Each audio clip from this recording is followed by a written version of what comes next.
Hi everyone, I'm Lisa and this is Abby and we're from Bedtime Stories for Kids. And right now we are reading The Lemonade War by Jacqueline Davies. Sorry, I put it in front of your face. And we're reading chapter 4 tonight. To watch all the chapters in order, you can go to our channel, check out the playlist. We'll link to that in the description of the video and you'll be able to watch all the chapters the way the book goes. Because we're skipping around as we record them. But let's get started. Chapter 4, Partnership. Partnership, noun, 2 or more people pooling their money, skills, and resources to run a business, agreeing to share the profits and losses of that business.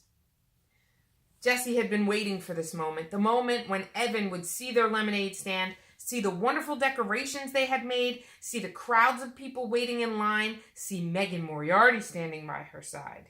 He would see it and awe and be so impressed. He would think to himself, wow, Jessie is one cool kid. She sure knows how to run a lemonade stand right. And then he'd jog over and say, hey, can I help out? And Jessie would say, sure. We were hoping you'd come over. And it would be like old times. Why hadn't it worked out like that?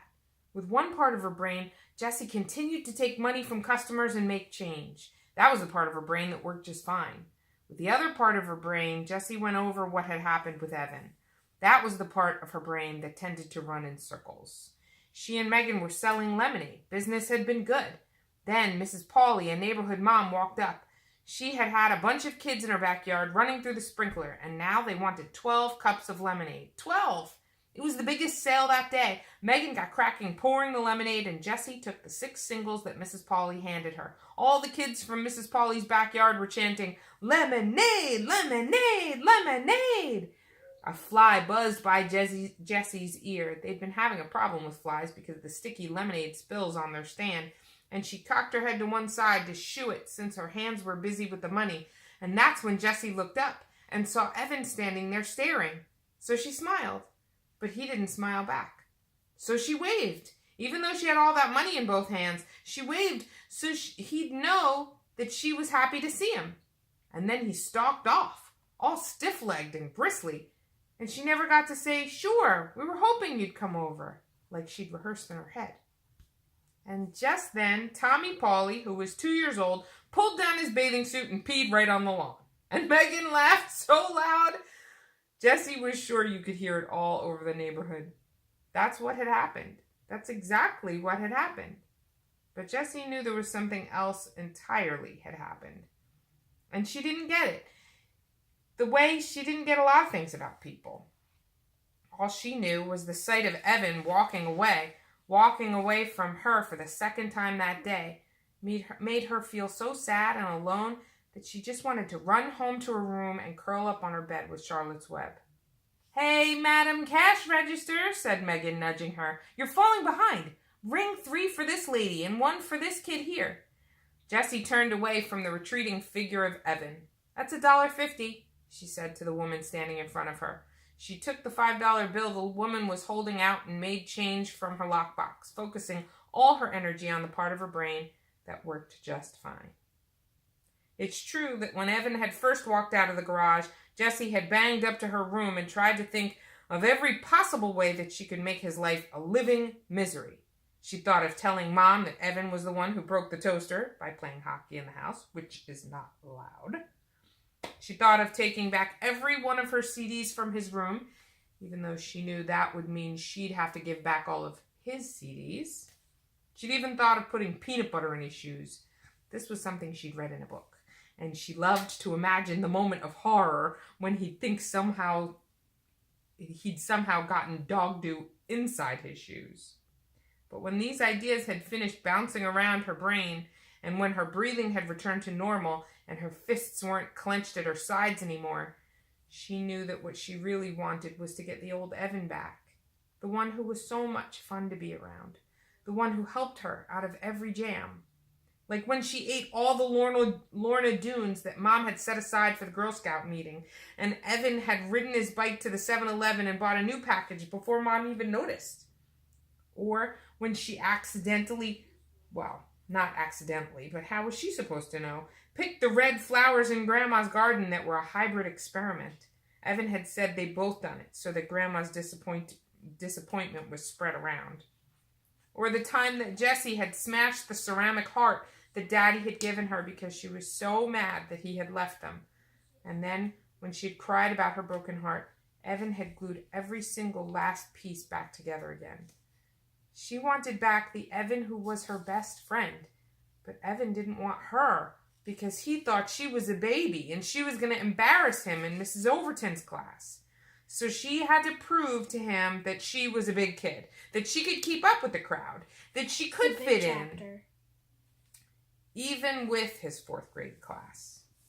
I'll show him I can sell lemonade too, just as good as him and Scott, and I won't embarrass him. So Jessie got down to business. She knew she needed a partner. From past experience, she'd learned that having a lemonade stand alone wasn't considered cool, it was considered pathetic. And her partner would have to be a 4th grade girl because that's what this was all about, showing she could fit in with the 4th graders. So the question was who? It had to be a girl who lived in the neighborhood, or at least close enough to bike to her house.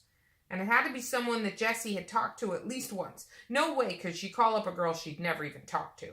And it had to be somebody who seemed nice. That last part was a problem because Jessie knew that she often thought people were nice and then they turned out to be not nice. Case in point, those 2nd grade girls. So Jessie decided it had to be someone who Evan thought was nice. Evan knew about these things. He was the one who had explained with his big arm around her shoulder, Jessie, those girls are making fun of you. They are not nice. When Jessie thought about all those different requirements, there was only one obvious answer. Megan Moriarty. She lived less than 3 blocks down the street. Jessie had said hi to her a few times while biking in the neighborhood, and Evan must have thought she was nice because Jessie found a piece of paper in his trash can with Megan's name written all over it. Why would he cover a page with her name if he didn't think she was a nice person? Jessie went to the kitchen and climbed onto the stool so that she could reach the cabinet over the stove. She took down the school phone book and looked through the listings for both of last year's 3rd grade classes. No Megan Moriarty. Duh, Jessie remembered. She moved in halfway through the school year. With a sinking heart, Jessie checked the town phone book. No Moriarty family listed on Damon Road. Okay, said Jessie, slapping the phone book shut and putting it back in the cabinet over the stove. Time for Plan B. Jessie went to the hall closet and got out her backpack, which had been hanging there empty since the last day of school. Inside, she put 3 cans of frozen lemonade from her freezer and her lockbox full of change. She put the $10 bill, still paper-clipped to last year's birthday card from her grandmother, in her top desk drawer. Then she went to the garage, strapped on her helmet, and rode off on her bike. As she left the driveway, she could see Evan and Scott's lemonade stand on the corner, but she was careful not to make eye contact. She didn't want to talk to Evan until she was ready to, ta-da, impress him. Her heart leaped when she imagined him ditching Scott to be with her. Megan's house was so close that Jessie got there in less than 30 seconds, and less than 30 seconds wasn't nearly long enough for her to plan what she was going to say.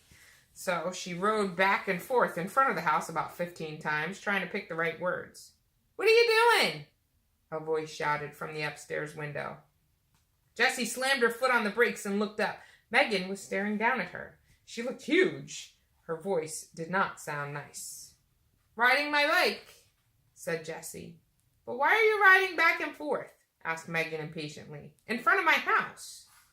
"I don't know," said Jessie. "You want to play?" "Who are you?" asked Megan. "Jessie," said Jessie, pointing down the street toward her house. "Evan's little sister?" asked Megan. Jessie felt like a deflated balloon. "Yeah." "Oh," said Megan. "I couldn't tell 'cause the helmet." Jessie took her helmet off. "So you wanna?" she asked. There was a long pause. "Where's Evan?" asked Megan. "He's out somewhere with a friend," said Jessie. "Oh," said Megan. Jessie looked down at the ground. "People tell you things," Evan had told her once. "With their hands and their faces and the way they stand. It's not just what they say. You gotta pay attention, Jess. You gotta watch for the things they're saying, not with their words."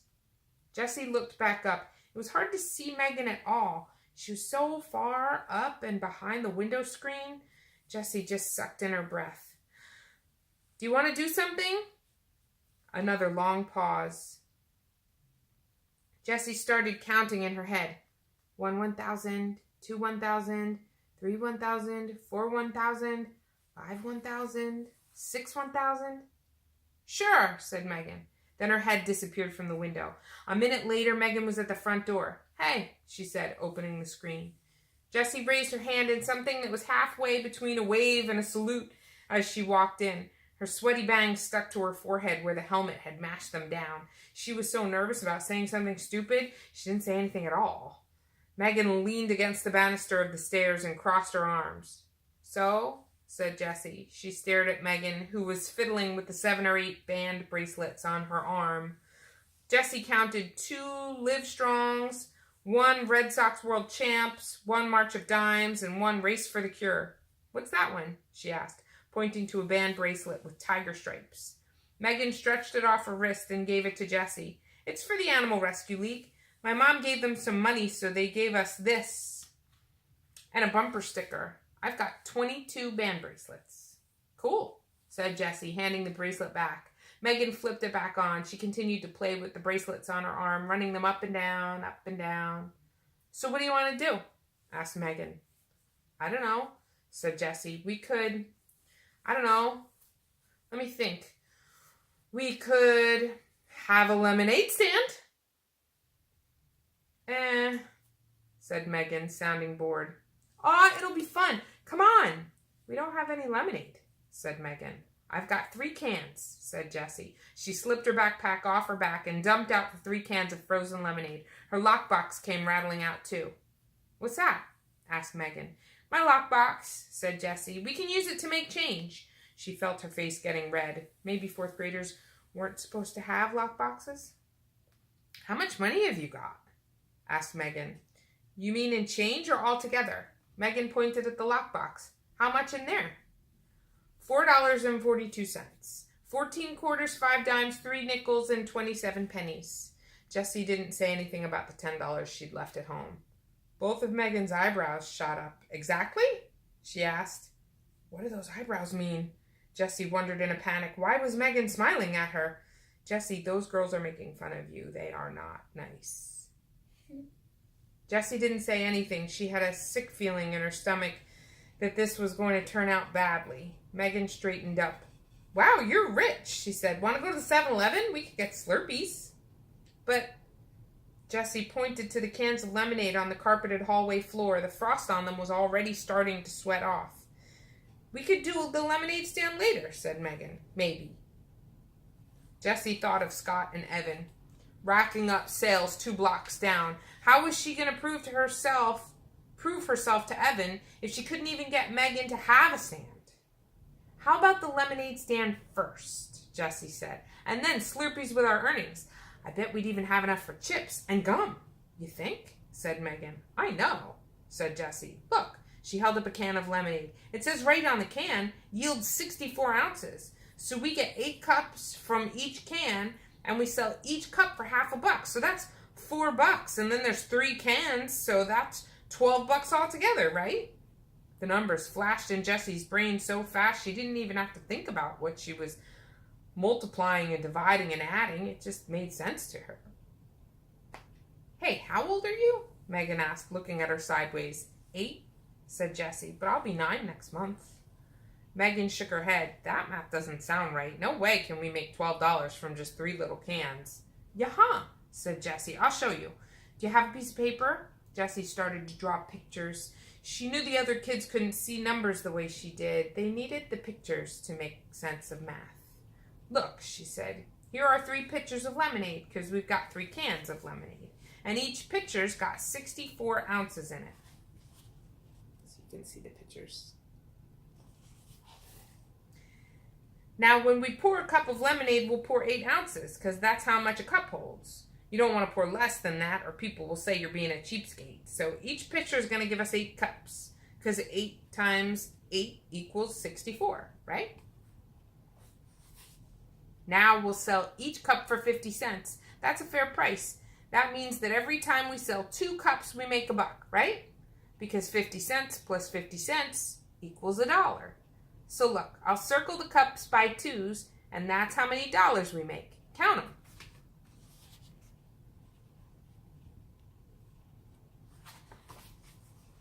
Megan counted the circled pairs of cups. 10, 11, 12. That's how much money we'll make, said Jessie, if we sell all the lemonade and if we do the lemonade stand. Wow, said Megan. You're really good at math.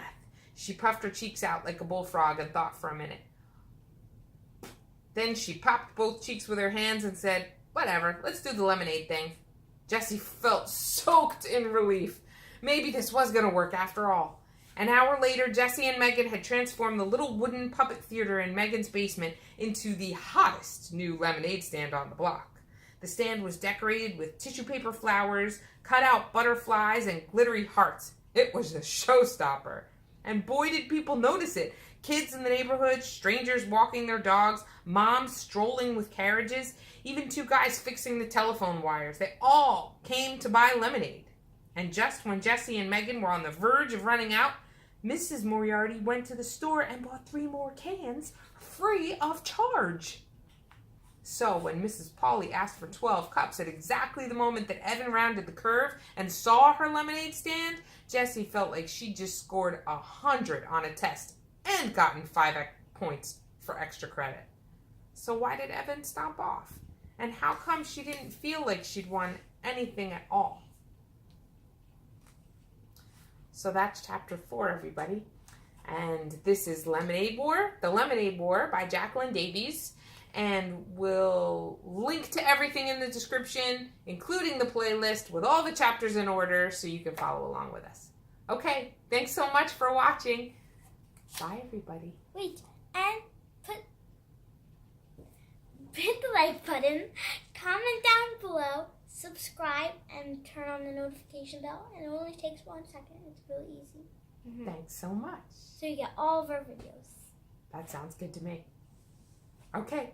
Bye, everyone. Thanks for watching.